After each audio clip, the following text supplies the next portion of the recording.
At Tarawa in November 1943, machine gun crews proved the M1919's versatility in amphibious warfare. Despite being soaked with seawater during the landing, M1919s were quickly put into action. Corporal James Russell of the 2nd Marine Division advanced his M1919A4 by hand across a coral-strewn battlefield and destroyed multiple Japanese positions. He later testified, "The gun never quit. We dump water from our canteens on the barrel to cool it, wipe the sand off the belt, and keep firing. We burned through 10 boxes of ammo, 2,500 rounds, and never had a stoppage." Japanese Type 92s defending Betio Island, by contrast, suffered constant malfunctions as coral dust mixed with the oiling system.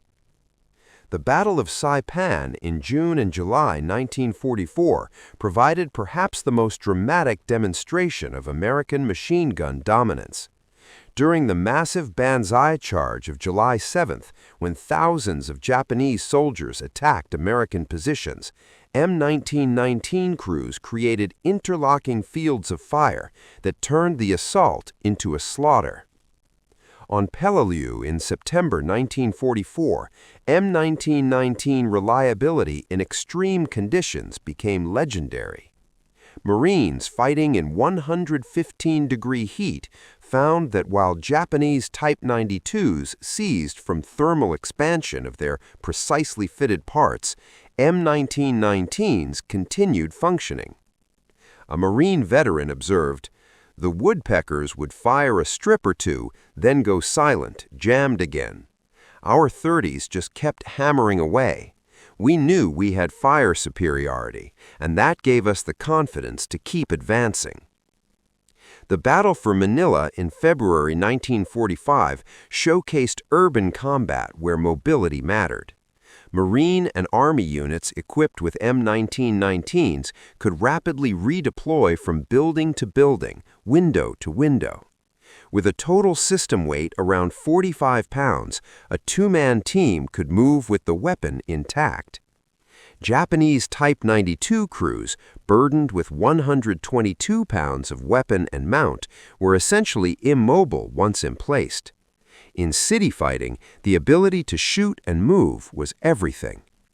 American teams could fire a belt and relocate before Japanese mortars could target them. Type 92 positions, too heavy to displace quickly, became fixed targets. The M1919's development stemmed directly from World War I lessons and interwar innovation. The original water-cooled M1917 Browning had proven highly effective in France, but the U.S. Army recognized the need for a lighter weapon for mechanized warfare. In 1919, Browning modified his design for air cooling, creating a weapon that could be mounted on vehicles, aircraft, and carried by infantry. The Army Ordnance Department spent years refining it through systematic testing. Between 1919 and 1936, when the M1919A4 configuration was finalized, the weapon underwent dozens of modifications based on troop trials. The barrel was strengthened, the feed mechanism simplified, and the tripod redesigned for a lower profile and lighter weight. Each change came from practical field experience rather than theoretical engineering. Japan's Type 92, conversely, represented an attempt to copy and refine a foreign design without fully understanding modern warfare's requirements. Based on the French Hotkish machine gun Japan had licensed decades earlier, the Type 92 incorporated refinements that degraded combat effectiveness. Japan's pre-war experience had been primarily in China against poorly equipped forces, where accurate single shots and short bursts often seemed adequate. Japanese planners failed to anticipate the volume of fire required against well-equipped American forces, backed by massive logistics. The Japanese obsession with precision manufacturing reflected a tradition that valued craftsmanship over mass production. Each Type 92 was essentially hand-built. That approach might work for small numbers of rifles, but it was disastrous for modern war. The oil pump system, added to compensate for the lack of robust primary extraction in the older Hotkish concept, solved a mechanical problem in isolation but ignored battlefield practicality. In Pacific environments, it became a dirt magnet and a jam factory. Captured Japanese documents revealed growing awareness of American firepower superiority. A diary recovered from Saipan noted, "The enemy's machine guns fire continuously without pause. Our Type 92 must stop to reload every 30 rounds, while the Americans seem to have endless ammunition. We cannot advance through their fire. One American gun does the work of 5 of ours." Another report from Guadalcanal stated, "Enemy automatic weapons create a solid wall of bullets. Our woodpecker cannot compete with sustained fire. They have removed the human element from killing. It is pure machinery." The psychological impact was crushing. Japanese soldiers nicknamed American positions the lawn mower for the way M1919 fire cut down attacking waves with mechanical efficiency. The continuous chatter of American machine guns, so different from the slower knock of the Type 92, became a sound that demoralized units before assaults even began. A captured Japanese training manual from 1944 acknowledged the enemy's superior firepower and urged night infiltration and close combat to minimize American advantages. Lieutenant Hiroki Samishima, captured on Luzon, provided blunt testimony. "We knew our machine gun was inferior. The oil pump constantly failed. In jungle humidity, the oil became like glue, mixing with plant matter and dirt. We spent more time cleaning than firing. The strips bent easily, and each held only 30 rounds. By the time we reloaded, the Americans had killed half our squad." He added that Japanese troops sometimes called the sound of American guns Hitler's zipper, a harsh ripping noise, but far more terrible in effect. Japanese post-war analysis admitted, "The Type 92 heavy machine gun has proven inadequate against American forces. Their M1919 series weapons achieve fire superiority in every engagement. Recommendations for improvement cannot be implemented due to production limitations. Units must rely on courage to overcome mechanical disadvantage." Meanwhile, American M1919 production maintained remarkably consistent quality even as output increased. Standardization meant field repairs were simple. Parts from any manufacturer fit any gun. Quality control remained stringent through rigid specifications and statistical inspection. American mass production didn't just increase quantity, it improved reliability by simplifying processes, increasing workable tolerances, and eliminating unnecessary complexity. At Saginaw, workers who once built steering columns were retrained to build machine guns.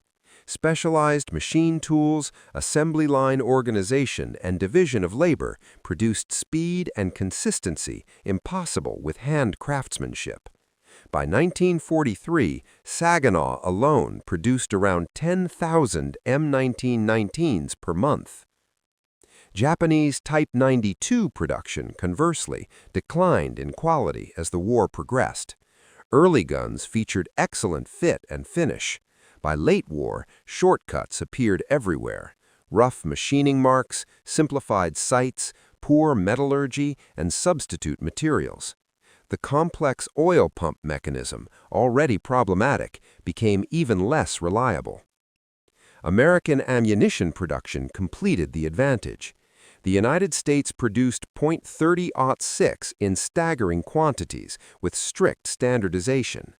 Ammo shipped in moisture-proof containers resisted corrosion in tropical conditions. By 1944, American industry produced billions of rounds annually, supporting sustained fire across the Pacific. Innovation continued. Armor-piercing rounds improved bunker penetration. Tracers diversified for night fighting. Incendiary and armor-piercing incendiary rounds improved effectiveness against aircraft and fuel stores. Field modifications also flourished. Crews improvised cooling methods, mounts, and handles to move hot barrels. The weapon's simplicity made these adaptations possible with basic tools. Japan struggled to supply adequate 7.7mm ammunition. Multiple non-interchangeable variations created logistical nightmares. Feed strips rusted, bent, and failed. Unlike American belts that could be linked indefinitely, each Type 92 strip was a separate, failure-prone component. Worse, Japan lacked the industrial capacity to redesign or improve the weapon. The Type 92 that fought on Guadalcanal in 1942 was essentially the same gun that fought in 1945. No fix for the oil pump, no solution for the strip feed, no weight reduction, no modernization. American crews received extensive training. The M1919 was simple to operate. Charge the weapon, feed the belt, fire. U.S. doctrine emphasized volume of fire, teamwork, immediate action drills, and, critically, fire and displacement. Machine guns were employed in pairs or groups with overlapping fields of fire, creating kill zones no enemy could cross. Guns provided mutual support. If one jammed or needed a barrel change, others increased their rate of fire.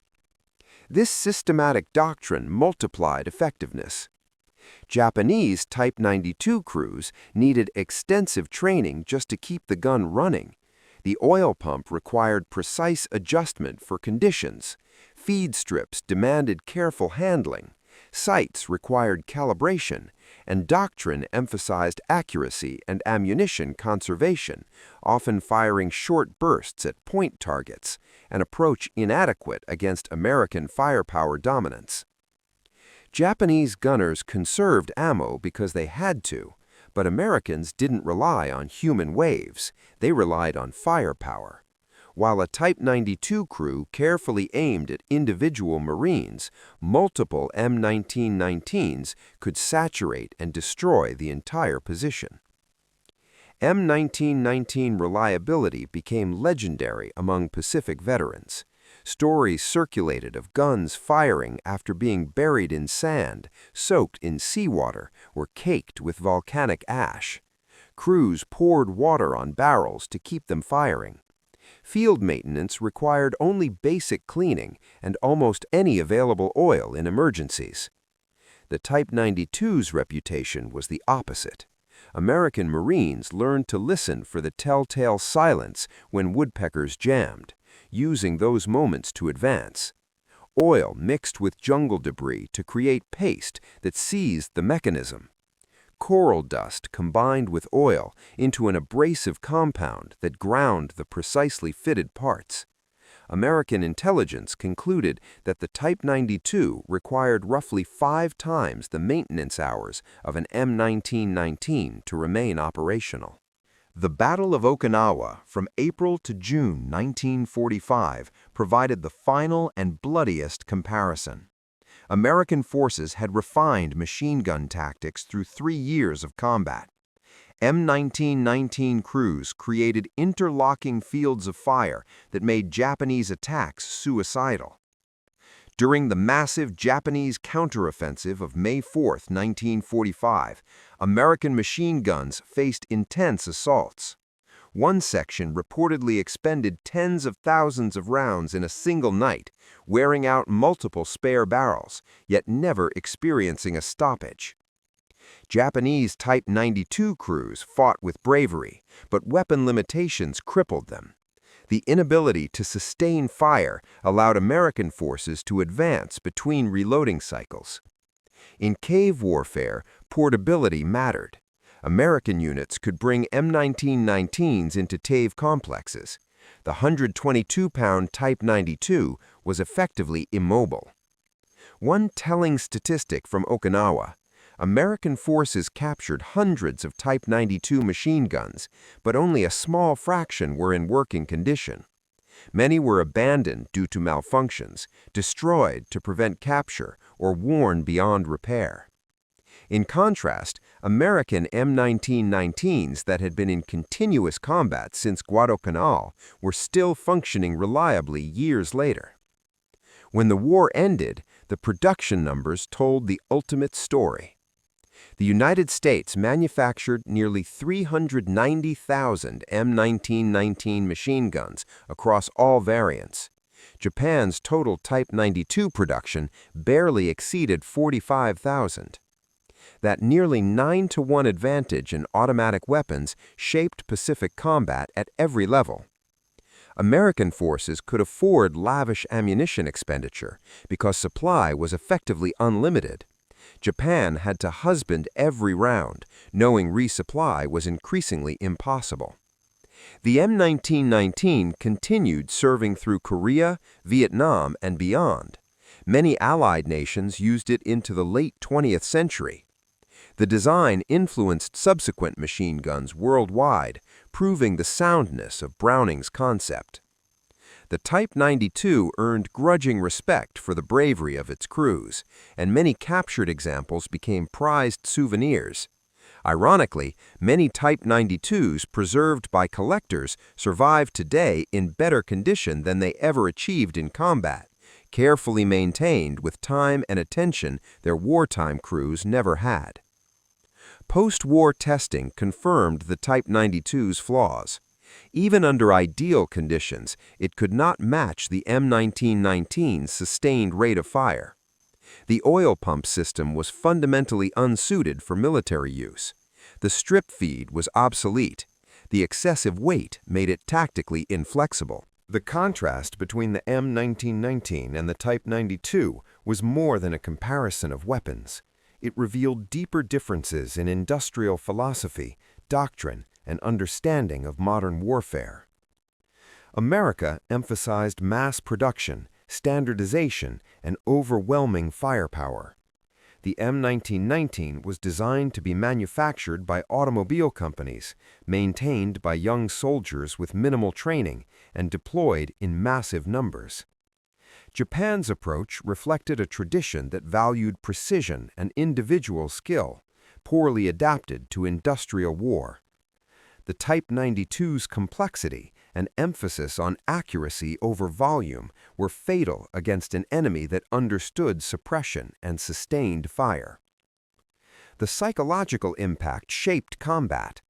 American troops trusted their weapons, and that confidence drove aggressive tactics that succeeded because firepower superiority made them possible. Japanese forces, recognizing they could not win firefights, increasingly resorted to desperate tactics. Late-war banzai charges were not just ideology, they were also an admission that they could not cross American kill zones under sustained machine gun fire. Now return to the opening image, the morning haze over Bateo Island, Tarawa Atoll, the sound of the woodpeckers, the roar of American .30 caliber belts. By this point in the war, the outcome of infantry clashes like this was often predetermined by design decisions made years earlier in factories thousands of miles away. The M1919 could fire continuously for a full minute without reloading, sending hundreds of rounds downrange. A Type 92 would need to reload again and again to match that volume, each reload stealing seconds under fire. Multiply that across thousands of engagements, across islands and jungles and cities, and the advantage becomes strategic dominance. The M1919 Browning proved that practical engineering, combined with mass production, could deliver decisive battlefield power. The Type 92 proved that precision craftsmanship and complex mechanisms could fail catastrophically when exposed to real war. In the end, the Pacific War was not decided by courage alone. Both sides had courage in abundance. It was decided by the ability to mass-produce reliable weapons, supply unlimited ammunition, standardize parts, train crews, and sustain overwhelming firepower. In that contest, the numbers, 390,000 versus 45,000, tell the entire story.